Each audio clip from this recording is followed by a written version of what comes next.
वसहाबिक या हबीब अल्लाह नहमदुहु व नसल्ली अला रसूलिहिन नबिय्यिल करीम व नहनु अला ज़ालिका मिनश शाहिदीन व शाकिरीन वल्हम्दुलिल्लाहि रब्बिल आलमीन। जैसा कि आप सब के इल्म है कि ये मुहर्रमुल हराम का महीना है और 10वीं यानी कि आशूरा की रात है और इस रात का अल्लाह तबारक व तआला ने बेशुमार फ़ज़ाइल व इकराम रखा है। इस रात में अम्बिया अलैहिमुस्सलाम को भी अल्लाह तबारक व तआला ने हज़रत आदम अला नबीना अलैहिस्सलाम को अल्लाह ताला ने इसी दिन दुनिया में भेजा और हज़रत आदम अलैहिस्सलाम की दुआ को कबूल भी फरमाया, वो भी आशूरा का दिन था। हज़रत नूह अलैहिस्सलाम की कश्ती को किनारा मिला, वो भी आशूरा का दिन था। हज़रत सुलेमान अलैहिस्सलाम को तख्त मिला, वो भी आशूरा का दिन था। हज़रत यूनुस अलैहिस्सलाम को मछली के पेट से निकाला, वो भी आशूरा का दिन था। इसी तरह में बेशुमार ऐसे मामला हमें कुरान व हदीस से मिलते हैं। आशूरा की फजीलत में ये भी आता है कि इस दिन इमाम अली मुकाम रज़ियल्लाहु ताला अन्हु को भी शहीद किया गया। तो मैं इमाम अली मुकाम रज़ियल्लाहु ताला अन्हु के शहादत के मौजू पर चंद कलिमात आपके सामने पेश करता हूँ। जब इमाम अली मुकाम रज़ियल्लाहु ताला अन्हु आशूरा की रात में यजीदी लश्कर से मुखातिब हुए, आपने यजीदी लश्कर से कहा कि मैं तुम्हारे नबी सल्लल्लाहु ताला अलैहि वसल्लम का नवासा हूँ और तुम्हें मालूम है कि मैं किसका जिगर गोसाए लख्त जिगर हूँ। मैं उस ख़ानदान नबूवत का फूल हूँ और मेरे नाना जो तुम्हारे नबी हैं, मैं उनका नवासा हूँ। ये तमाम आपने बातें यजीदी लश्कर के सामने आपने रखा, लेकिन इन तमाम बातों का उन पर कोई असर अंदाज नहीं हुआ। उन्होंने बाज़ाब्ता इसका जवाब दिया कि ये आपके तमाम फ़ज़ाइल हमें मालूम है, इस वक्त ये मसला ज़ेर बहस नहीं है, आप जंग के लिए किसी को मैदान में भेजिए।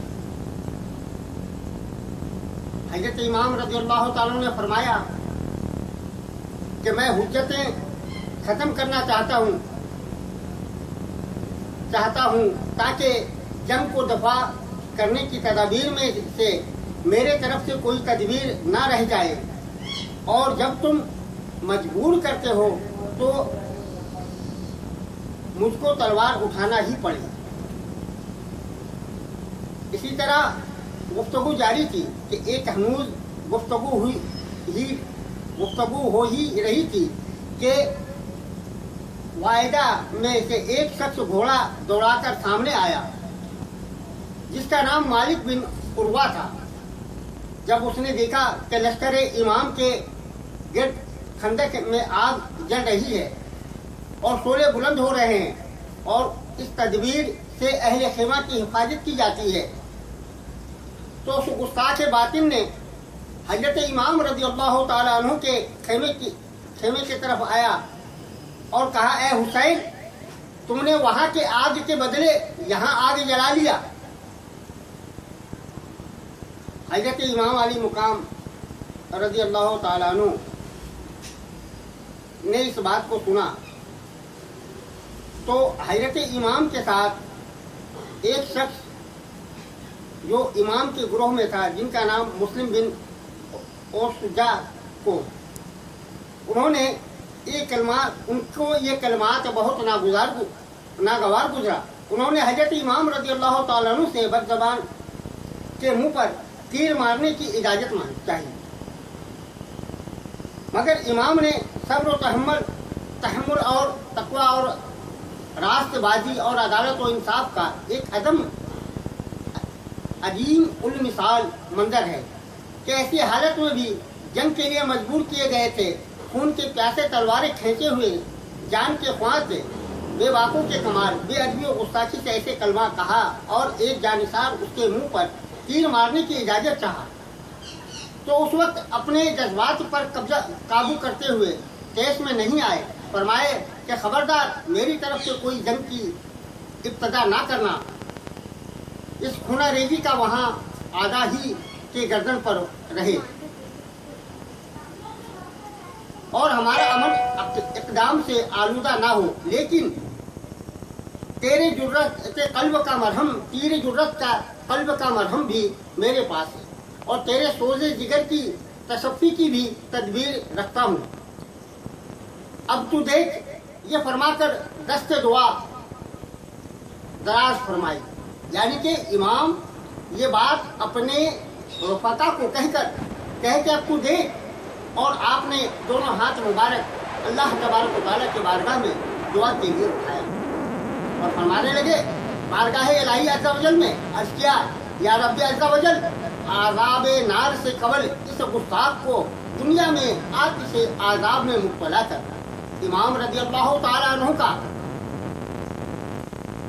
हाथ उठाना था कि उसके घोड़े का पांव एक सुराख में गया और वो घोड़े से गिरा और उसका पांव रिकाब में उलझा और घोड़ा उसे लेकर भागा और आग के खंदक में उसे डाल दिया। यानी कि इमाम अली मुकाम रज़ी अल्लाह तआला अन्हु को उसने नार का, जहन्नम का ताना दिया, आग का। जब इमाम ने हाथ उठाया तो उस बदबख्त के लिए हाथ उठाया और अल्लाह से दुआ की। अल्लाह तबारक व तआला ने आपकी दुआ को मुस्तजा फरमाया और वो शख्स जो इमाम को आग का ताना दे रहा था, अल्लाह ताला ने उसको दुनिया ही में उस घोड़े के पे जिस पे बैठा हुआ था, उस सवारी ही में उसे घसीट कर उस आग का हकदार बनाया जिसका वो हकदार था। इसी तरह इमाम अली मुकाम रज़ी अल्लाह तआला अन्हु को एक शख्स मदनी ने इमाम रज़ी अल्लाह तआला अन्हु के सामने आकर कहा, ए इमाम रज़ी अल्लाह तआला अन्हु, देखो तो दरिया फ़िरात कैसा मौजे मार रहा है। खुदा अज़्ज़ा वजल की कसम खाकर कहता हूँ, तुम्हें उसका एक कतरा पानी नहीं मिलेगा और तुम प्यासे हलाक हो जाओगे। हज़रत इमाम रज़ी अल्लाह तआला अन्हु ने उसके हक में फरमाया, अल्लाहुम्मा आमिनहु आतशन, या रब अज़्ज़ा वजल, उसको प्यासा मार। इमाम रज़ी अल्लाह तआला अन्हु का ये फरमाना था कि मजनी का घोड़ा चमका, मजनी गिरा, घोड़ा भागा और मजनी उसके पकड़ने के लिए उसके पीछे दौड़ा और प्यास उस पर गालिब हुई। इस शिद्दत के गालिब हुई, प्यास इस शिद्दत की उस पर गालिब हुई कि वो अल अतस कहता रहा, पुकारता रहा, अल अतस कह कर था। और जब पानी उसके मुंह से लगाते थे तो एक कतरा ना पी सकता था, यहाँ तक कि वो उसी शिद्दत प्यास में मर गया। यानी कि अंदाजा करें इमाम अली मुकाम रज़ी अल्लाह तआला अन्हु का रुतबा क्या था, अल्लाह रब्बुल इज़्ज़त उनकी दुआ को किस तरह कबूल फरमा रहा था। तो आजकल जो लोग इस तरह की बातें करते हैं कि तकरीर अपने करते हैं, अपने नोहा कना में कहते हैं कि इमाम मजलूम थे, इमाम बेबस थे, लाचार थे। नहीं, ऐसा कुछ नहीं था। इमाम ना मजबूर थे ना बेबस थे, वो अल्लाह रब्बुल इज़्ज़त के मनसा के मुताबिक अपने आप को यानी मैदान अमल में लाए थे। और अगर इमाम चाहते तो जमीन पर अगर हाथ पटकते और कहते जमीन पानी उबल, तो उसी वक्त जमीन पानी उबल देती। लेकिन इमाम ने ऐसा नहीं किया, क्योंकि इमाम ने अपने नबी नाना जान सल्लल्लाहु ताला अलैहि वसल्लम के उम्मत के लिए एक राह कायम किया, एक मिसाल कायम किया कि देखो हक के आगे कभी झुकना नहीं, हक के आगे कभी झुकना नहीं, ना बिकना, डटे रहना। इस्लाम के लिए अगर जान जाए तो भी परवाह ना करना। आज इस बात से आप गौर करें कि हम मुसलमानों के लिए अल्लाह ताला ने हमारा जब इस्लामी महीना शुरू होता है तो वो भी हमें कुर्बानी के साथ ही शुरू होता है, और जो ख़त्म होता है तो वो भी कुर्बानी के साथ ही ख़त्म होता है। तो इमाम अली मुकाम रज़ी अल्लाह तआला अन्हु ने सब्र के पेकर बनकर दिखाया और नन्हे से मासूम अली असगर को भी प्यासा था, जबकि मासूम छोटा बच्चा 6 माह का था, अली असगर, उस बदबख्तों ने उनको जो बूंद पानी तक नहीं दिया। आखिरकार इमाम अली मुकाम रजी अल्लाह ताला अन्हु आशूरा के दिन जो है शहादत फरमाते हैं। हकीकत में इमाम अली मुकाम रजी अल्लाह ताला अन्हु का ये शहादत जो है, उनकी शहादत जो है वो जिंदा होने की दलील है, वो जिंदा होने की दलील है। लेकिन हमें चाहिए कि हम जो है उनके याद में यानी कि उनके याद में करना क्या चाहिए, हमें गम नहीं करना चाहिए, क्योंकि हमारे शोहदा जो है वो जन्नती हैं और शोहदा कभी मरते नहीं, वो जिंदा होते हैं। मातम वो करे जिसके मर जाते हैं, हम क्यों मातम करें? हम उनके लिए फातिहा करेंगे, नजर न्याज करेंगे, और अपने नजर न्याज करने के तरीके पर इस तरह से हम करें तो उसमें कोई खराफात शामिल ना हो। आशूरा के दिन आप रोज़ा रखें, नवाफिल रोज़ा रखें, अपने घर में कुरान की तिलावत करें, नमाजें पढ़ें, उसका सवाब इमाम अली मुकाम रज़ी अल्लाह तआला अन्हु के बारगाह में पेश करें, तो इससे आपको फ़ायदा पहुँचेगा। आखिर में मैं आपको एक शेर सुनाता चलूँ। शाह मर्दा शेर यज़दा कुव्वते परवरदिगार, ला फता इल्ला अली, ला सैफा इल्ला ज़ुल्फ़िकार, वमा अलैना इल्ला अल बलागुल मुबीन।